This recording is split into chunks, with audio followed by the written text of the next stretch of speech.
José s'ha lesionat. I ara què farem? Qui jugarà? Direm a la Maria perquè jugui.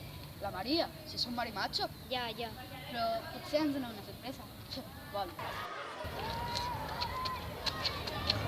Maria, vols jugar amb nosaltres?